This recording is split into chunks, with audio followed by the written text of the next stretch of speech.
Talo falava o se whapoponga o tala mai Australia. Ua si itia le soe le whainga malo Australia le tūlanga o whamatau mo le atunu po le National Terrorism Threat Level, ma ua sauno ai le Palemia Anthony Albanese o le anga ioinga ua whaia i le mai o le whonutanga ma le komiti tau le puipuinga le atunu ma le kapeneta i le tae awana leila. E le o tele nisi whamatalanga o awanoa mai o lea mata upu le temi nei, a o le suinga wa iei nei wa si itia mai le possible, ia po le ono tupo se tūlanga la matia o soifua, anga i le probable, ia po le isi tūlanga wa iei se tūlanga la lata lava, pe o le atura i mai foi i se tūlanga la matia. O le o whatadia pea pe iei se isi whaalinga mai le palemia e tusa o lea suinga ma le mafua anga ua whaatino ai. O le laasanga sa whaia i le whaasao telefoni whea vea i ia onga i le tu i South Australia po South Australia wa tura i mai se tūlanga manuia ma le lei. Wa riputia e le Nine News i le so wa whaititia whaafita auri tau a mionga behavioural issues a tamaitia onga e maise o winga sa wae pe ona moni mawaita i ta i o a onga. O le kuata tolu o le tausanga le teneina a mata wha mamalu ai le sa lea ia onga, e o atu tamaiti lea onga na tuu leo telefoni a la tau loka se ia mae a le leile a soa onga. Wa mori mau mai le ripoti lea tunanga e whaapea, se fulu pasene wa whaetiti ai winga sa wa ma whaapevesi i tu tonu o potu a onga, e au fiei mani fusu anga e tapu e telefoni. Pai mai le Premier le stete, lea lawa i roa nei o se fuafuanga le rei tele lea, ma o se lui tau foi mo le whanau e mai se mātua e ngā ruru e whaatasiai mā onga mō se tauini lei. O le so le wa amata ala whai mai ei tangata Queensland i se wha mama avenga i le tutongi o pasese i lungo o trains, o pasi, tram, ma waa ina wa wha mamalu le folfolanga sa whai le whai ngā māloa le stete ai le whai le pālota taluai. O le a whai titia le tau o tutongi nei au nanga mole o no masina.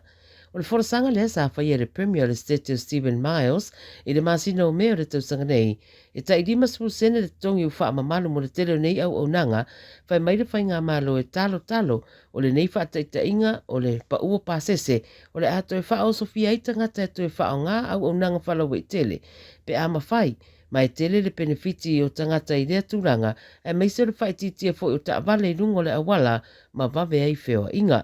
Tua tele mai Queensland ua wha leo lo nātu tadia ina le nei o le nei swinga ma se wha mama venga.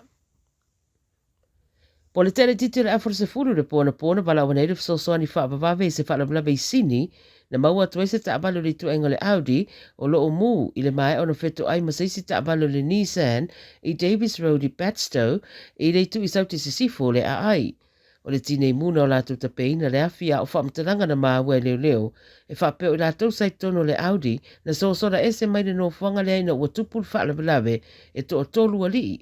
O le abata abalo le Nissan e tolu suriva tausanga o lo i se tūranga tinga ina i le wharamai.